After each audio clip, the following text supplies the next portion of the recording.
오늘은 그 한 사람이라고 하는 제목으로 이제 우리 선교와 관련해서 말씀을 잠깐 전하려고 합니다. 하나님의 성품은 참 다양합니다. 한없이 크시기도 하고, 그리고 한없이 아주 세밀, 섬세하기도 하시죠. 여러분, 천지창조 하나님이 하셨잖아요. 광대한 하늘을 지으신 하나님은 얼마나 더 광대하신 분이겠습니까? 그런가 하면 그 작은 새끼 거미의 그 몸 안에 음식을 먹을 수 있고, 숨을 쉴 수 있고, 배설할 수 있고, 뭐 이런 아주 세밀한 그런 조직과 또 그 기관을 그 안에 집어넣으신 그 하나님은 얼마나 정말 세밀하신 분이신지 모릅니다. 또 인간의 생사화복과 또 역사의 흥망성쇠를 주관하시는 그런 하나님이실 뿐만 아니라, 그 하나님은 우리 개개인의 인간의 머리카락 숫자까지라도 다 헤아리신 바 되는 그런 면도 갖고 계시죠. 소위 매크로, 아주 굉장한 것과 마이크로, 아주 작은 부분까지 어느 것 하나 소홀하지 아니하시는 그런 하나님이심을 우리가 알 수 있는데, 대표적으로 요한복음 3장 16절 말씀을 보면 잘 알 수 있습니다. 우리 그 말씀 대부분 다 암송하실 수 있으니까 같이 한번 해보겠습니다. 시작. 하나님이 세상을 이처럼 사랑하사 독생자를 주셨으니 이는 저를 믿는 자마다 멸망치 않고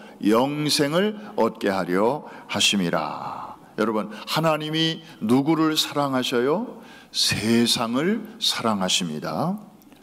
그런데 누구를 구원하셔요? 저를 믿는 자마다 구원하십니다. 그러니까 사랑의 대상과 범위를 보면 매크로의 하나님이시죠. 그런데 구원의 방법을 보면 아무나 다 구원하시는 게 아니고, 누구든지 저를 믿기만 하면 믿는 자마다 아주 디테일하신, 개별적으로 구원을 베풀어 주시는 그런 마이크로의 하나님을 우리는 알 수 있게 되는 것입니다. 잘 따라오시면 아멘 하십시다. 시 하나를 여러분에게 소개합니다. 이 시는 노벨 평화상을 탄 분이 쓴 시입니다. 들어보시면 저건 누구의 시다 아시는 분들이 많으실 것입니다. 난 결코 대중을 구원하려고 하지 않는다. 난 다만 한 개인을 바라볼 뿐이다. 난 한 번에 단지 한 사람만을 사랑할 수 있다. 한 번에 단지 한 사람만을 껴안을 수 있다. 단지 한 사람, 한 사람, 한 사람씩만. 따라서 당신도 시작하고 나도 시작하는 것이다. 나는 한 사람을 붙잡는다. 내가 만일 그 사람을 붙잡지 않았다면 나는 4만 2천 명을 붙잡지 못했을 것이다. 내가 하는 모든 노력은 단지 바다에 붓는 한 방울 물과 같다. 하지만 만일 내가 그 한 방울의 물을 붓지 않았다면 바다는 그 한 방울만큼 줄어들 것이다. 당신에게도 마찬가지다. 당신의 가족에게도, 당신이 다니는 교회에서도 마찬가지다. 단지 시작하는 것이다. 한 번에 한 사람씩. 이 시는 한 번에 한 사람씩이라는 그런 제목을 갖고 있습니다. 누구의 시인가요? 마더 테레사입니다. 물론 그녀의 신학과 사상에 대해서는 여러 가지 다양한 평가가 있습니다마는, 부잣집 딸로 태어나서 평생을 인도 캘커타의 도시 빈민촌에서 가난한 자들을 돌보면서 그들이 마지막 숨을 거두는 순간까지 함께 도와주었던, 그래서 노벨 평화상까지 받은 빈자의 성녀라는 별명을 지닌 분이죠. 내가 한 사람을 껴안지 않았다면 4만 2천 명을 만날 수 없었을 것이다. 내가 하는 노력은 바닷물에 한 방울의 물을 애드하는 거와 마찬가지인데 정말 looks like nothing, 아무 일도 아닌 것처럼 보이지만 내가 그 한 방울의 물을 붓지 않았다면 바다는 그만큼 줄어들 것이다. 그 한 사람의 중요성을 우리에게 말해주고 있습니다. 우리 한국 사람 중에 이런 분이 있습니다. 시골에서 태어나서 난생 처음으로 서울 동대문에 있는 효창 운동장을 방문을 합니다. 푸른 잔디 위에서 유니폼을 입은 멋진 선수들이 아주 황홀한 플레이를 펼치는 그 선수들의 경기를 보면서 이 어린 소년에게는 꿈이 생겼습니다. 야, 나도 이 다음에 크면 축구 선수가 돼야지, 국가 대표가 돼야지. 그래서 정말 하나님께 영광을 돌려야지. 결국 이 사람이 꿈을 꾸지만 그 다음부터는 꿈이 사람을 이끌어 가죠. 이 소녀는 그 후에 국가대표 축구 선수가 되었고 감독이 되었고 그리고 나중에는 목사님이 되셨습니다. 여러분들이 잘 아시는 바로 이영무 축구 선수입니다. 우리는 이번에 4차례의 축구 경기를 과테말라에서 펼치면서 새벽마다 경건회로 모여서 간절히 기도했습니다. 하나님, 오늘 경기가 펼쳐지는데 또 이 지역의 많은 어린이와 청소년들이 어른들과 함께 올 것인데 그 다음 세대 가운데 과테말라의 이영무와 같은 인물들이 나오게 하여 주옵소서. 꿈을 꾸게 하여 주옵소서. 한 사람이 변화될 때 놀라운 역사가 일어나게 되는 것이 아니겠습니까? 한 월남 선교사가 있었습니다. 사이공 패망 직전에 가까스로 빠져나왔습니다. 그리고 교단의 파송을 받아서 독일의 베를린에서 목회하다가 뉴욕으로 와서 뉴욕에서 목회하면서 북한을 5차례 방문을 합니다. 그곳에서 어릴 적부터의 이 교육이 정말로 중요하구나 하는 것을 아주 절감하고 뉴욕으로 돌아와서 전 세계의 15세 미만 18억 5천만 명을 빨리 우리가 복음을 전해야 되겠구나. 레스큐 185의 비전을 선포합니다. 그리고 하나님께서는 그 비전을 더 확대시키셔서 이제 414 윈도우 운동의 코-파운더로 사용하셨고, 최근에는 이 414 운동을 전 세계적으로 지금 잘 알려져 있는 이 K-팝과 접목을 시키는 꿈을 꾸고 계신 분이 있습니다. 누군가요? 바로 우리 김남수 원로 목사님이십니다.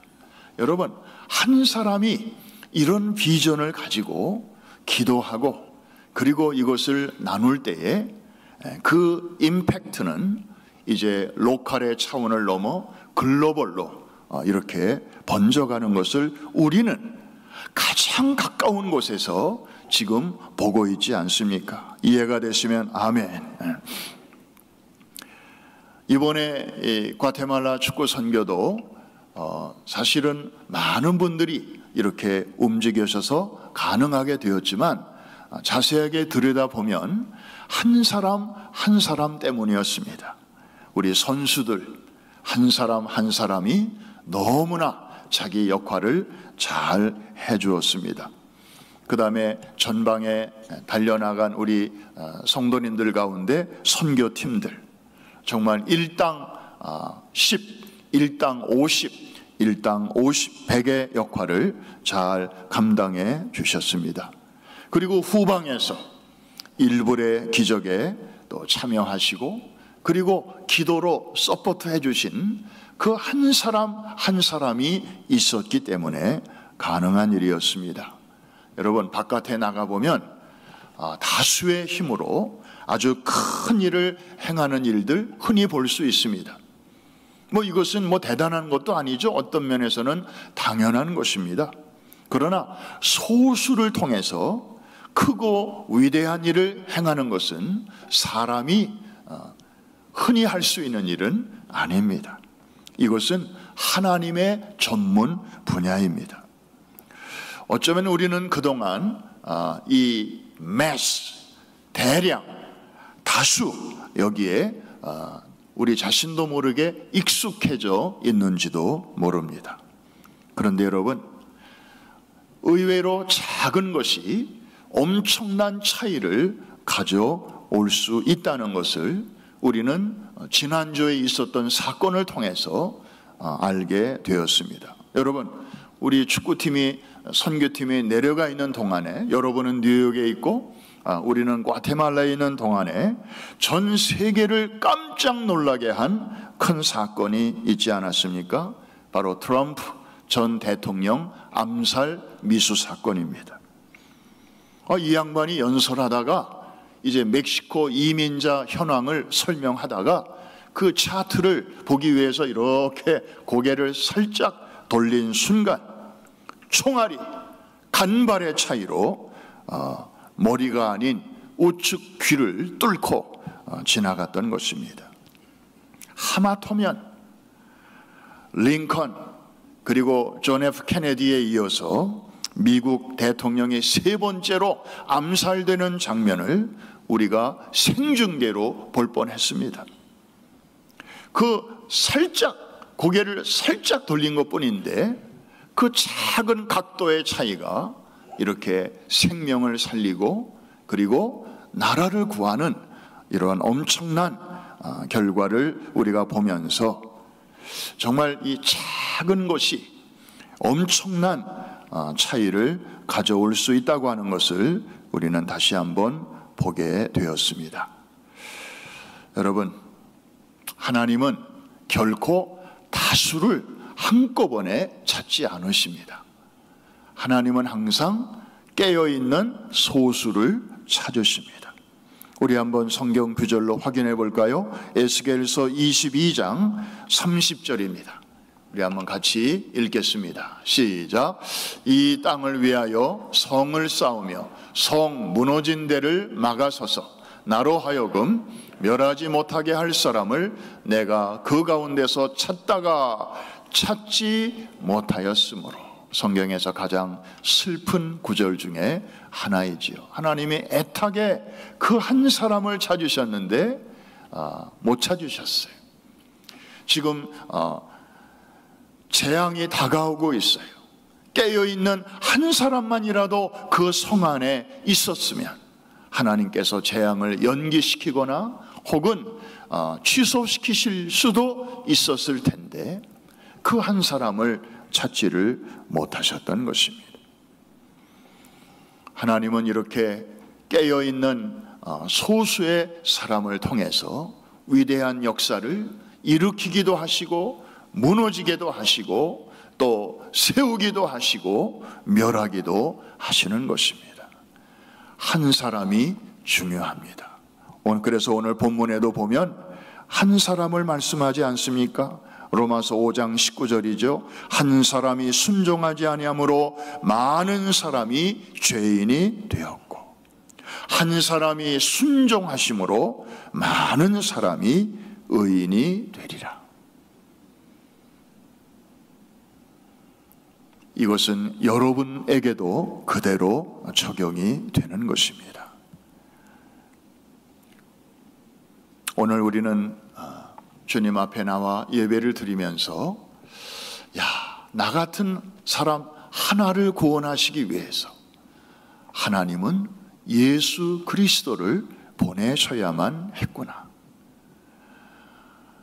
아유, 내가 보기에도 나는 별 볼 일 없는 사람인데 하나님이 나 같은 사람을 이렇게까지 소중히 여기시다니.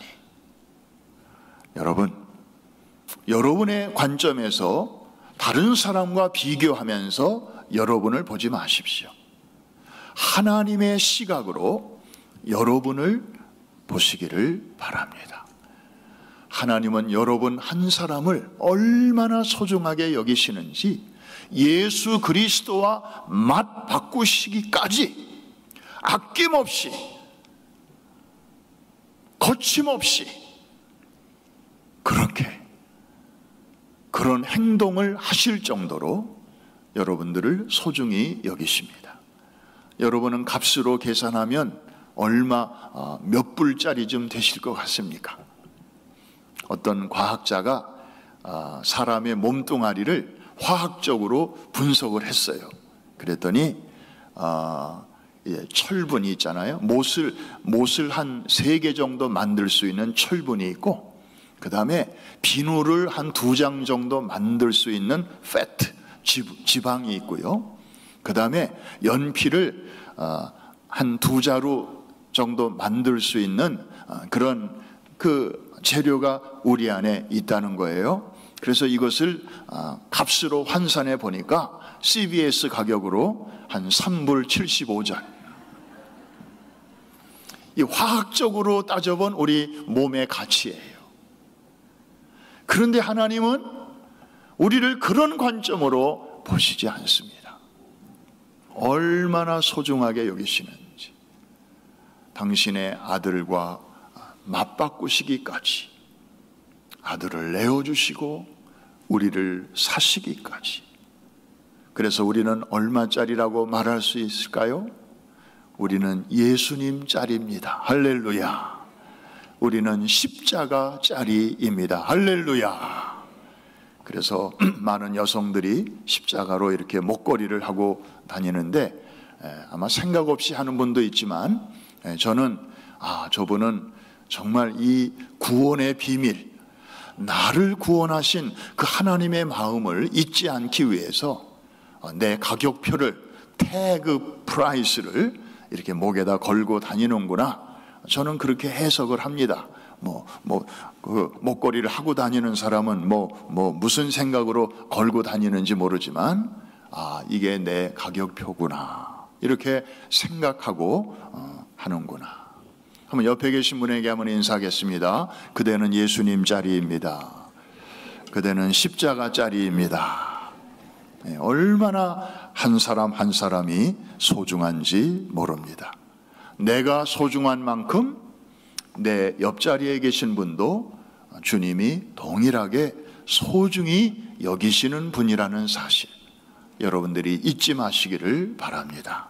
사람 보기에 아주 좀 수준이 있어 보이는 사람이나, 또 사람 보기에 좀 이렇게 팔푼이처럼 보이는 사람이나, 그건 다 사람들의 관점이고 하나님이 보시는 관점으로, 적어도 교회 안에서는 우리가 그런 관점으로 한 사람 한 사람을 보아야 될 줄로 믿습니다.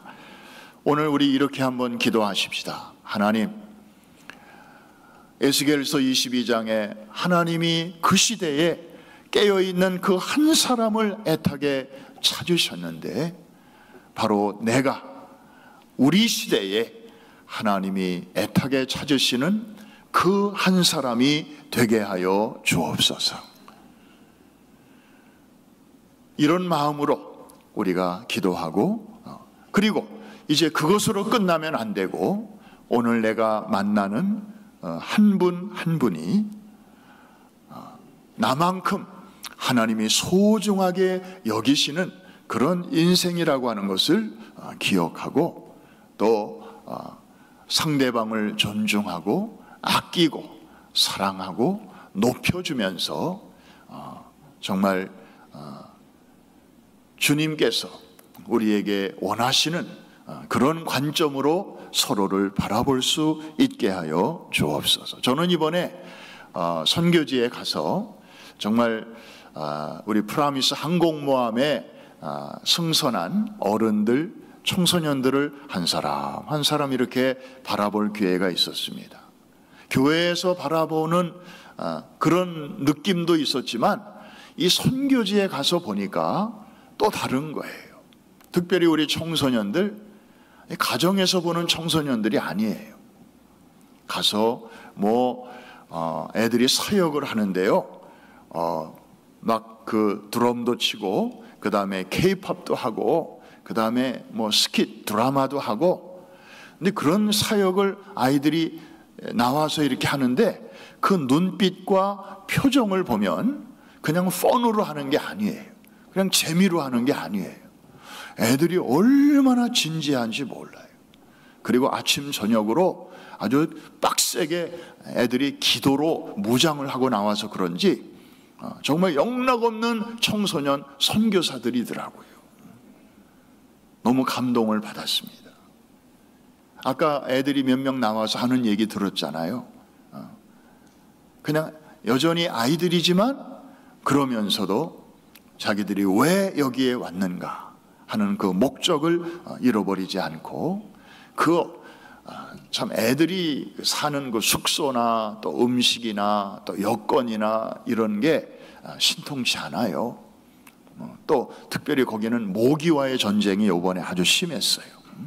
그래서 애들이 모기에게 회식을 많이 시켜주고 온 것 같은데, 그런데도 애들은 가보면 그냥 늘 이렇게 해맑고, 그저 자기가 미국에서 태어나서 또 이렇게 평안한 환경 속에서 교육받고 또 이렇게 성장한 것에 대하여 애들이 늘 고마운 마음을 갖고 있는 것을 보게 됩니다. 정말 재발견. 한 사람이 중요하다. 여러분 옆자리에 보시면 아마 빈자리도 있을 것입니다. 이 자리에 정말 내가 소중히 여기는 그 누군가가 같이 앉으면 얼마나 좋을까. 왜 매주일 나만 여기 앉아서 이렇게 하나님을 예배하고 은혜를 받아야 되나? 왜 이 자리는 이렇게 늘 비어 있나? 좀 안타까운 마음, 그리고 정말 하나님의 마음을 가지고 내가 돌아오는 주일에 정말 내가 늘 이렇게 아끼고 사랑하는 사람이 있는데 내가 그분을 좀 한번 모시고 같이 앉아서 예배를 드릴 때, 내가 와서 예배 드려도 하나님이 그렇게 기뻐하시는데 그분이랑 같이 와서 예배를 드린다면 얼마나 좋을까.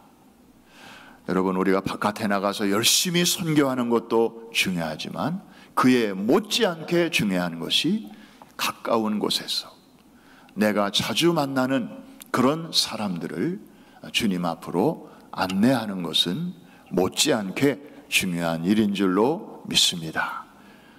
여러분의 옆에 빈자리에 이제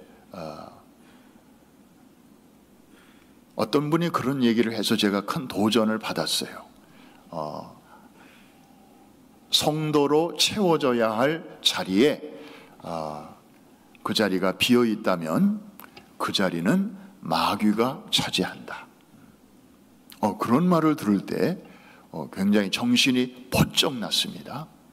여러분, 우리가 그렇게까지 생각할 건 아니지만 정말 이 뉴욕 도성에도 우리 주변에도 아직 주님을 알지 못하는 그러한 사람들이 너무나 많은데, 우리가 이번에 여름에 먼 데까지 가서 선교 잘하고 돌아왔으니 이제 나는 내 할 일 했다 이렇게 안심할 것이 아니라, 우리가 나가서는 선교, 또 들어와서는 전도 해서 1월부터 7월까지는 우리가 선교 준비와 선교하고, 이제 8월부터 12월까지는 전도 준비와 전도하는 그러한 우리 프라미스 항공모함이 될 때 하나님께 큰 기쁨이 되고, 또 여러분들의 신앙생활은 더욱 성숙하게 되고, 또 우리를 통하여